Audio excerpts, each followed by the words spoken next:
एक वृंदावन में जज बाबा थे, उनसे जज बाबा कहते थे, तो उसके पीछे कारण था कि वो पहले जज थे। पहले क्या होता था कि छोटी मोटी कोर्ट कचहरी गांव में ही लगती, तो एक गांव में वो उनका कोर्ट लगा हुआ था। तो वहां एक ऐसा केस आया कि उस केस के कारण वो बाबा हो गए, महात्मा हो गए, लेकिन उनका नाम वही पड़ा रहा, जज बाबा, जज बाबा। हुआ क्या, एक साहूकार आदमी था और एक गरीब केवट था। केवट की एक बेटी एक बेटा। बेटी की शादी करनी थी, पैसा था नहीं, तो उन्होंने एक साहूकार से उधार रकम ली। लेकिन बाद में क्या हुआ, उसने जोर जाग के पैसे चुकाए, तो वो साहूकार था वो रसीद देने लगा चुकाने की।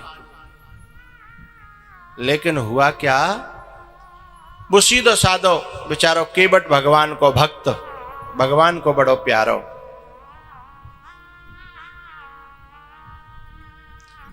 मंदिर की पूजा में रहता था। रघुनाथ जी का मंदिर था गांव में। रघुनाथ जी का एक मंदिर था, उसकी सेवा पूजा में ये केवट रहा करते थे। बेटा अपना काम करने लगा, बेटी का कर्ज चुक गया जो शादी के लिए लिया था, एक तरह से भगवान की शरण में, और दिनों रात भगवान के भरोसे। जब कोई बात होए आपस में, तो कहूं कोई बात चले, अरे रघुनाथ जी जाने, रघुनाथ जी की कृपा है, और सब रघुनाथ जी कर रहे हैं।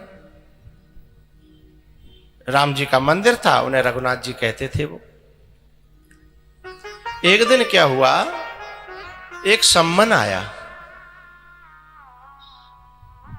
सम्मन क्या आया कि वो जो साहूकार था ना, उसके अंदर बेईमानी आ गई। उसने उधार पैसे लिए थे, इस बात की रसीद तो उसके पास थी, लेकिन उसने जब चुकाए ना, तो वो रसीद केवट ने ली नहीं।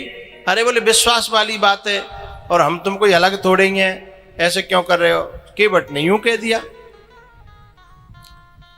लेकिन वो रसीद जो है बाने धल रही रजिस्टर में, और बा के ऊपर केस ठोक दो कि जाने मोह पे इतने पैसा छोरी के ब्याह में उधार ले, अभी तक ना चुकाए। अब जब वो सम्मन आए, तो वो सम्मन आए पुजारी के पास में, और पुजारी ने दिया सम्मन केवट को, और केवट जो अदालत में हाजिर हुआ। जज ने पूछा कि तुमने पैसे लिए थे? बोले लिए थे। बोले फिर चुकाए क्यों नहीं? बोले चुकाए तो थे साहब। तो बोले गवाह? बोले गवाह तो मेरा तो दुनिया में कोई नहीं है, मेरे तो रघुनाथ जी गवाह हैं। अब जज ने समझी कि कोई रघुनाथ जी जाके पड़ोसी होंगे, तो उसने कहा कि अगली बार आना, इतनी तारीख है, और अपने रघुनाथ जी को लेकर के। और ऐसा नियम था कि जो गवाह होता है उसके यहां भी सम्मन भेजा जाता है गवाही के लिए, तो एक सिपाही भेज दो सम्मन लेके, और पूरे गांव में ढूंढा डोले कि भाई रघुनाथ जी का घर कोई था ही नहीं। तब एक आदमी ने कही, यहाँ रघुनाथ जी को घर ना है, रघुनाथ जी को मंदिर तो है। और सिपाही ने आपत काटवे के लिए सोची, पर मंदिर में ही दे दो अपनो, आपत कटे। मंदिर में पुजारी जी के पास गया कि बोले रघुनाथ जी का घर यही है क्या? माने कि साहब रघुनाथ जी का घर यही है। तो बोले ले सम्मन और साइन करो। पुजारी ने साइन कर दे। अब जब मैंने सम्मन पढ़ो कि ऐसे ऐसे केवट की गवाही के लिए रघुनाथ जी को फलानी तारीख को जाना है, तो पुजारी जी की आंखों में आंसू आ गए। ठाकुर जी के सामने पुजारी ने कहा, तुम्हारे भक्त की लाज है ठाकुर, और सम्मन जिंदगी में पहली बार आपको सम्मन आया है, और तो भी यदि तुम्हारे भक्त की लाज चली गई तो मंदिर की लाज चली जाएगी। आप अपने सम्मन की लाज रखना। आया केवट। पुजारी जी ने पूछा कि आप कोर्ट में गए थे? बोले हाँ। अब कौन सी तारीख है? उसने बताई। तो बोले अब गवाह के लिए कौन बुलाया? बोले रघुनाथ जी बुलाए हैं। बोले अब तुम क्या करोगे? बोले रघुनाथ जी जाने, जाऊंगा, उन्हें बचाना होगा तो अकाउंट का वो उपाय कर देंगे, और नहीं तो अपन जेल में राम राम करेंगे हम। तो है भगवान के भरोसे रहने वाले के संग यदि कोई दगा करे तो उसके वंश का मटिया मैट हो जाता है। सामान्य व्यक्ति के साथ दगा करना अलग बात है। सामान्य व्यक्ति के साथ में दगा करना अलग बात है।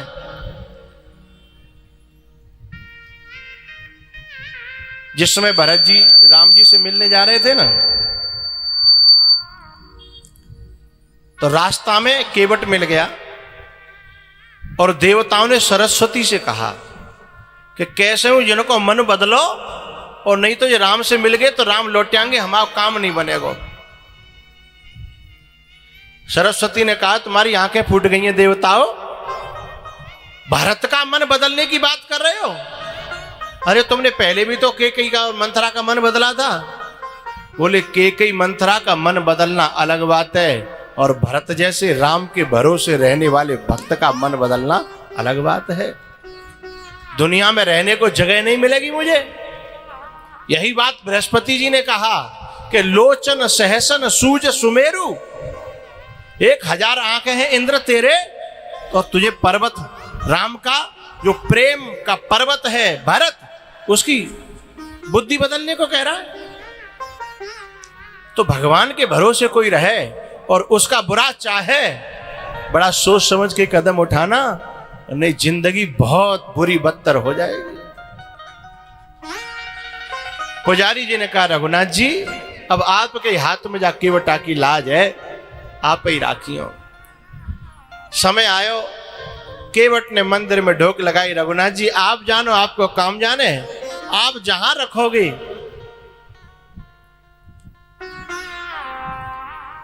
ही जो बनाओ सो बन जाएंगे।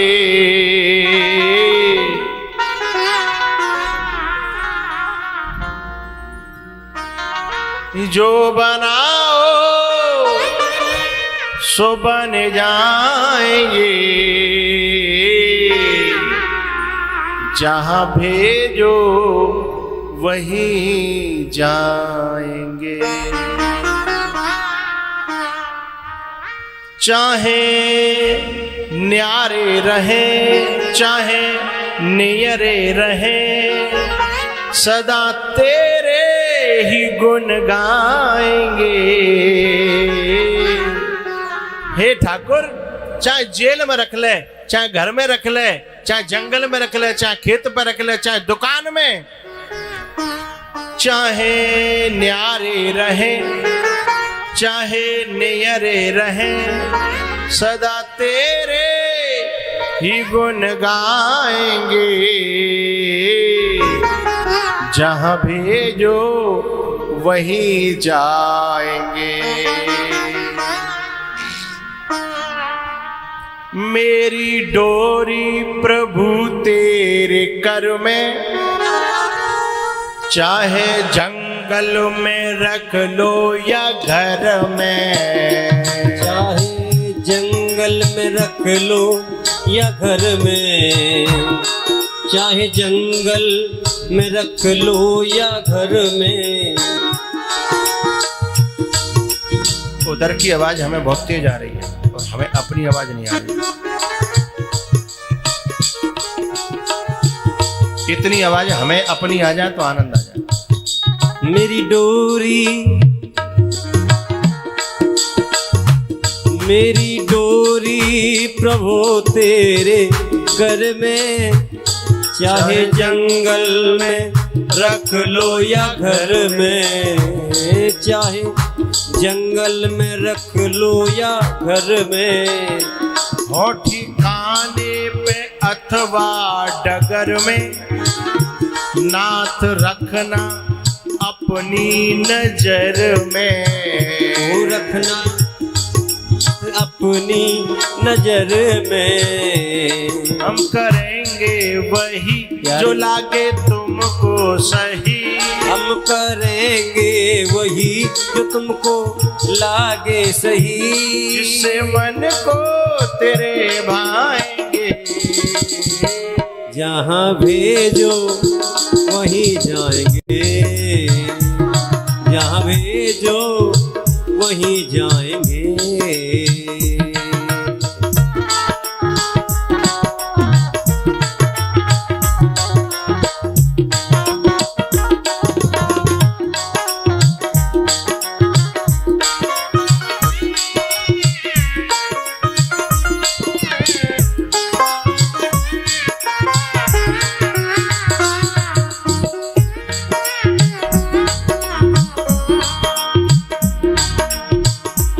जो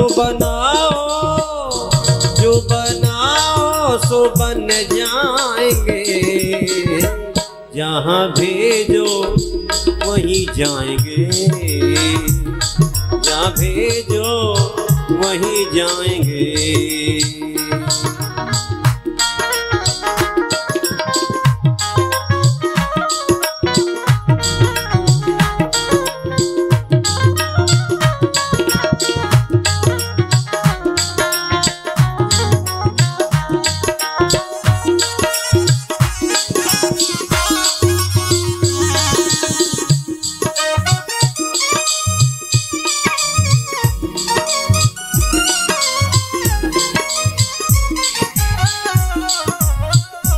जहाँ भेजो वहीं जाएंगे।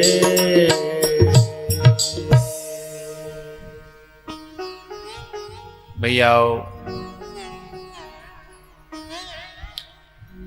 केवट ने प्रार्थना करी,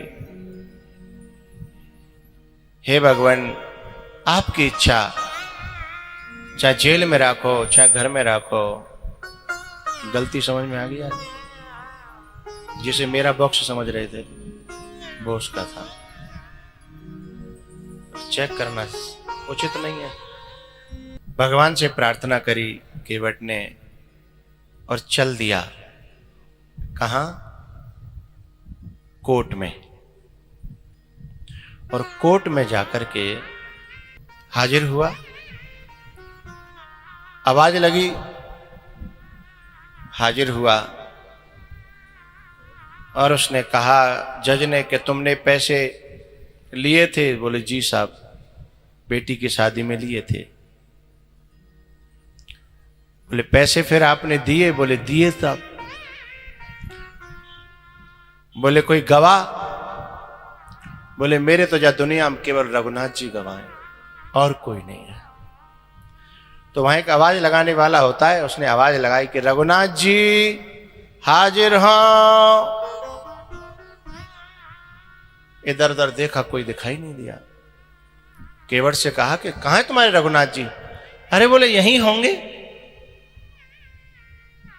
एक बार फिर आवाज लगाई, रघुनाथ जी हाजिर हां। एक पीछे से कोई एक बहुत बड़ा बूढ़ा आदमी लकड़ी लेकर के ढहनाता हुआ, अरे रघुनाथ जी हैं क्या? उस बड़े बूढ़े ने हाथ खड़ा कर दिया। हाँ हाँ आ रहा हूं, आ रहा हूं। अब सब सभा देखने लगी और वो साहूकार था ना, उसका चश्मा नीचे उतर गया। कभी चश्मा से देखे, कभी बोले ये आदमी तो मैंने पहले कभी नहीं देखा। धीमे धीमे कटघरे में आए। जज ने पूछा कि साहब इन्होंने जब पैसे लिए थे आप थे? बोले जी हां, क्योंकि भगवान तो हर समय हर जगह है। अच्छा, जब इन्होंने पैसे चुकाए क्या तब भी आप थे? बोले जी साहब था। तो बोले इन्होंने रसीद दी थी क्या? बोले हाँ साहब, साहूकार जी ने रसीद काटी थी। तो बोले साहूकार और ये तुम्हारे केवट तो कह रहे हैं कि रसीद है ही नहीं। बोले साहब रसीद तो है पर हमारे केवट के पास नहीं है, मेरे केवट के पास नहीं है। और जब परमात्मा ने कहा मेरा केवट, केवट की आंखों में आंसू आ गए। आज रघुनाथ जी ने निज जन जानि राम मोहे, संत समागम दीन। कोई संत, कोई भगवंत यदि किसी को अपना कह देना, वो न हो मेरा मगर उससे मोहब्बत है तो है, जग की इन रस्मों रिवाजों से बगावत है तो है। दूर थे और दूर हैं हरदम जमीनों आसमां, दूरियों के बाद भी दोनों में कुर्बत है तो है। कब कहा मैंने कि वो मिल जाए मुझको मैं उसे, लेकिन अब दिल तक बात पहुंचेगी। कब कहा मैंने कि वो मिल जाए मुझको मैं उसे, पर वो मुझे बस अपना कह दे, इतनी सी हसरत है तो है। जैसे ही रघुनाथ जी ने कहा ये जो मेरा केवट है ना, ये बड़ा भुलक्कड़ है, भोरो है, विश्वास करने वाला है। साहूकार जी ने रसीद दी थी लेकिन काट के दी थी, लेकिन इन्होंने विश्वास में आकर के कह दिया अरे हमारी तुम्हारी तो एक ही बात है, और का रसीद को रख वो, हमें तुम पे विश्वास है, तुम्हें हम पे विश्वास है, का जा कागज को रखें, बात की बात है। तो बोले फिर उस रसीद का हुआ क्या? बोले जा साहूकार ने रसीद दोबारा जो है 17 नंबर के रजिस्टर में और रख ली, और इसके घर में अभी भी रखी है। और तो अदालत में एकदम शोरगुल होने लगा। बोले हम सबको जो के त्यों खड़ा रखा जा, गांव में अदालत लग रही। 2 सिपाही भेजे, बोले 17 नंबर का रजिस्टर लाओ। 17 नंबर का रजिस्टर लाए, उसको खोल के देखा तो वो रसीद जो के त्यों निकल आई साहब। पूरे जय जयकार होने लगी, जय जयकार। उस जय जयकार में उस जज ने फैसला सुनाया कि केवट को गवाह और सबूत पूरा का पूरा मिलने पर वाइज्जत बरी किया जाता है। लेकिन जज के कपाट खुल गए कि ऐसा गवाह मैंने जिंदगी में पहली बार देखा। रजिस्टर नंबर बता रहा है और उसमें पर्ची बता रहा है। उसने मनी मन ठान लिया कि इस गवाह से मुझे मिलना है, कुछ अद्भुत गवाह है। लेकिन जय जयकार हो रही थी, इतने में तो गवाह सटक गए। अब गवाह को ढूंढने के लिए जज पीछे से जैसे ही उतर करके आया और पूरी भीड़ में कहाँ है गवाह, कहाँ है गवाह, गवाह कहीं था ही नहीं। जब गवाह ने मिला तो जज ने केवट को पकड़ लिया। भैया तुम्हारे गवाह कहाँ है? बोले यहीं क्यों होंगे, पता हो ना। अरे पता हो ना, तो तुम हमें उनसे मिला सकते हो। कहाँ रहते हैं वो? बोले गांव में ही रहते हैं, मंदिर में। अच्छा मंदिर में रहते हैं, तुम मुलाकात करा दोगे? बोले मुलाकात नहीं करते। अरे तो इतने बड़े कोई जज से मुलाकात नहीं करेंगे? बोले जज हो चाहे जज को बाप हो, मुलाकात किसी से नहीं करते। अभी तक जज की समझ में नहीं आ रही। उस समय मंदिर में होंगे तो कोई पुजारी होंगे। बोले मुलाकात क्यों नहीं करते? बोले मुलाकात पता नहीं क्यों नहीं करते, पर काम सबके करते हैं वो। अब ये तो वो ही जाने मुलाकात क्यों नहीं करते।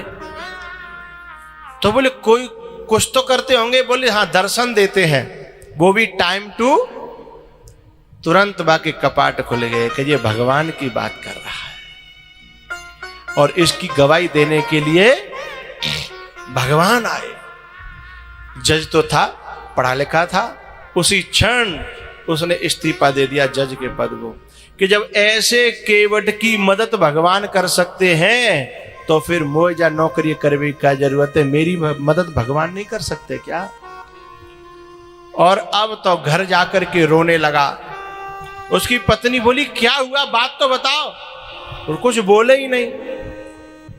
पत्नी ने वकीलों को बुलवाया कि पता नहीं इनको क्या हो गया आज, रोई जा रहे हैं। उन्हें दुख इस बात का था कि मेरी अदालत में स्वयं भगवान को गवाह बन करके आना पड़ा।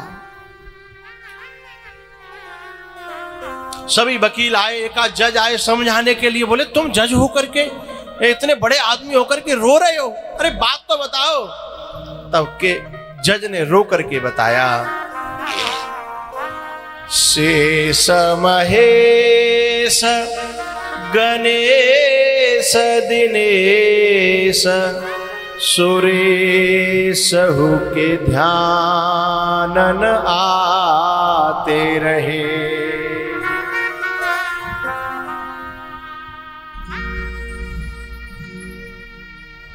शेष महेश दिनेश गणेश हो के नहीं ध्यान में आते रहे।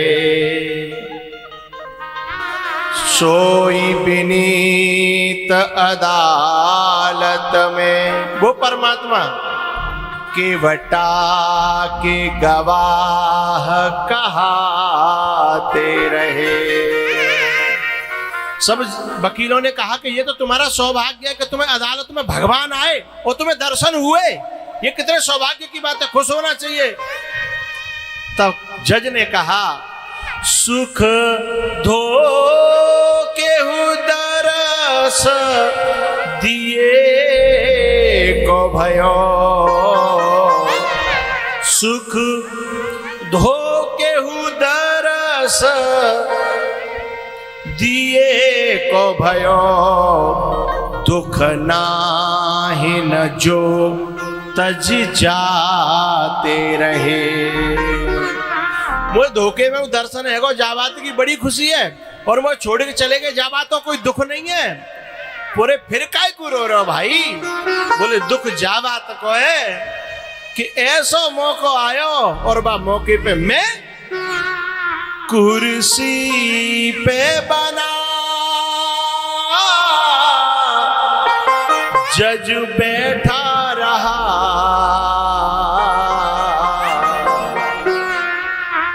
कुर्सी पे बना जज बैठा रहा, प्रभु नीचे खड़े समझाते रहे। कुर्सी पे बना जज बैठा रहा, प्रभु नीचे खड़े समझाते रहे। मुझे दुख जावा तो कहे कि मेरा भगवान नीचे खड़ो, मेरा भगवान कटघरे में खड़ो और मैं जज बने बैठे रहा। अब मैं कौन से मोहते बात दिखाऊंगा? बाकी अदालत में कब गए हो तो मैं कौन से मोहते बात करूंगा जब भगवान कहेंगे कि मैं तेरी अदालत में नीचे खड़ा था और तू जज बन के ऊपर बैठा था। वो जज ने इस्तीफा दे करके महात्मा होकर वृंदावन आ गए। अब तो बस रोते रहते हैं, हे ठाकुर मुझ पे बहुत बड़ी गलती है गई, तू मेरी अदालत में आयो और मैं ये ना तुच्छ जज के पदे नहीं छोड़ पायो है, मैं नीचे नहीं उतर पायो। हे ठाकुर पूरे वृंदावन की गलियों में बस यही माफी मांगते फिरते हैं, संतों की टोली में बैठ डोलते हैं, भिक्षा करते हैं। सभी संत जब मंदिर में जाते हैं तो ये मंदिर में नहीं जाते, कभी मंदिर में किसी मंदिर में नहीं जाते। एक दिन एक संत ने पूछ लिया कि तुम मंदिर में दर्शन करने क्यों नहीं जाते? बोले मैं मोह दिखाए वे लायक ना, मैं कौन से मोहते बा मंदिर में जाऊं है? वो जबान यदि मोहते पूछ ली कि मैं तेरे दरबार में गया था है तब तो तूने गद्दी पे ते नीचे नहीं उतरो, अब तू मेरे मंदिर में काहे क्यों आयो है? ये पूछ ली तो मैं कैसे वाह मोह दिखाऊंगा? कुर्सी पे बना जज बैठा रहा, कुर्सी पे बना